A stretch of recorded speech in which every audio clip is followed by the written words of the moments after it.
Good evening students. Today we will discuss about transgenic mice. तो आज हम transgenic माइस के बारे में सिर्फ इंट्रोडक्टरी जानेंगे कि ट्रांसजेनिक माइस क्या होता है, माइस को क्यों यूज़ करा जाता है और इसके क्या क्या मेथड्स हैं।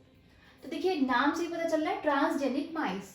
ट्रांसजेनिक मतलब ट्रांसफ़र हुआ जीन्स, ठीक है, जिसमें ट्रांसफ़र हो गया है जीन्स का किसी फॉरेन जीन का। तो इसकी डेफिनेशन भी ये है, a transgenic mice is one that carries a foreign gene that has been inserted into its genome. यानी कि फॉरेन का क्या मतलब है, किसी अदर ऑर्गेनिज्म का। तो किसी अदर ऑर्गेनिज्म का या अदर एनिमल का या कह सकते हैं आप अदर माइस का भी जीन लिया उन्होंने जो हमें रिक्वायर है, जो हम चाह रहे हैं, ठीक है। तो हमने वो जीन लेके किसी एक माउस से दूसरे माउस में या किसी एक एनिमल से लेके दूसरे में ट्रांसफर करा उसका जीन। तो इसको उन्होंने कहा, जिसमें इंसर्ट करा गया है जिसके जीनोम में, उसे उन्होंने कहा ट्रांसजेनिक माइस। एक बार और समझ लेते हैं, अ transgenic mice is one that carries a foreign gene. Transgenic माइस क्या होता है, जिसमें एक फॉरेन जीन हुआ है। फॉरेन जीन होता है यानी कि जो बाहर से जब बाहर से जीन लिया गया है, बाहर से मतलब फॉरेन से मतलब फॉरेन का मतलब ये नहीं अब्रोड से आएगा वो जीन। फॉरेन का मतलब है कि बाहर से किसी अदर ऑर्गेनिज्म से जीन लिया, किसी अदर माउस से जीन लिया गया है, उसको इंसर्ट कराया है इसके जीनोम में, किसके, माइस के जीनोम में। यानी कि ट्रांसफर करा गया है एक ऑर्गेनिज्म से दूसरे ऑर्गेनिज्म के जीन में या जीनोम में। जीनोम क्या होता है, a pool of genes. A pool of genes is called genome. Foreign gene is constructed using recombinant DNA technology. यानी कि रिकॉम्बिनेंट डीएनए टेक्नोलॉजी को यूज करके जो बाहर का किसी अदर ऑर्गेनिज्म का जीन है वो ट्रांसफर करा गया है। अब आ रही है बात कि mouse as model organism. Mouse को एक मॉडल ऑर्गेनिज्म की तरह ही क्यों यूज करते हैं, क्यों हम कोई ह्यूमन डिसीज पे स्टडी करना है या ह्यूमन फिजियोलॉजी से रिलेटेड कुछ स्टडी करना है तो माउस को क्यों लेते हैं। देखिए, it is an excellent genetic model of vertebrate development. यानी कि वर्टिब्रेट का डेवलपमेंट होता है, जितने भी वर्टिब्रेट्स हैं उसके लिए ये जेनेटिक मॉडल है, एक्सीलेंट जेनेटिक मॉडल है। Mouse and human development are very similar. Human development और माउस का डेवलपमेंट बहुत ज़्यादा एक सा होता है, सिमिलर होता है।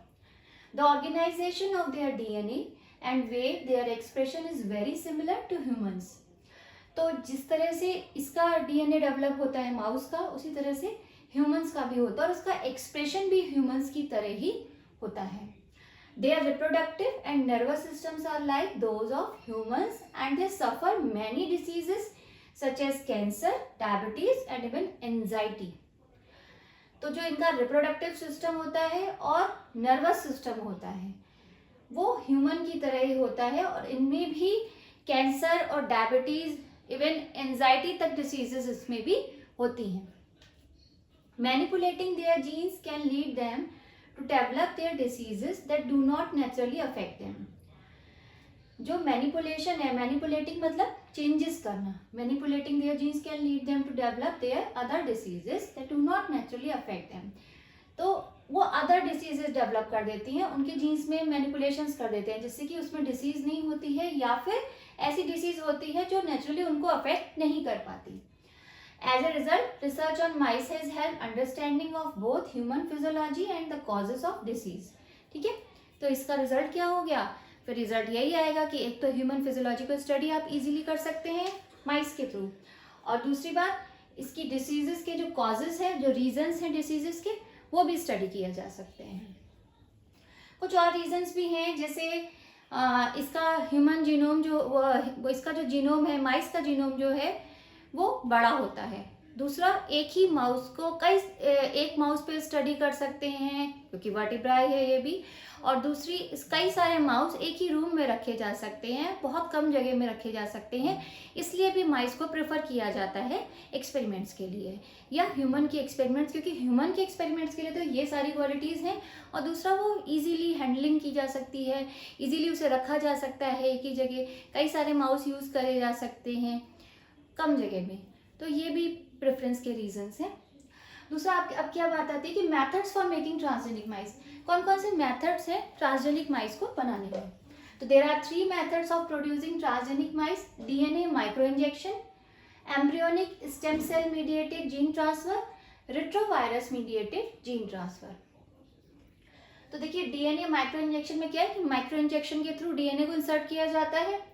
एम्ब्रियोनिक स्टेम सेल्स, एम्ब्रियो में जो स्टेम सेल्स होती हैं उसके थ्रू जीन का ट्रांसफर किया जाता है।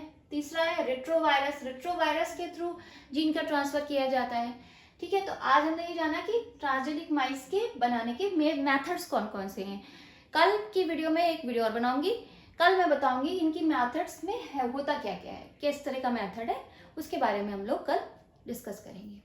ठीक है, तो आज की वीडियो के लिए इतना ही।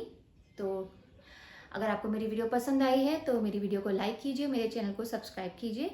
मेरे चैनल का नाम है बायोलॉजी क्लासेस बाय नेहा। और आप लोगों को और कुछ क्वेरी हो तो आप मुझे कमेंट भी कर सकते हैं, और कोई अगर सजेशन हो तो आप मुझे अपना सजेशन भी दे सकते हैं। तो thank you so much, good night, take care.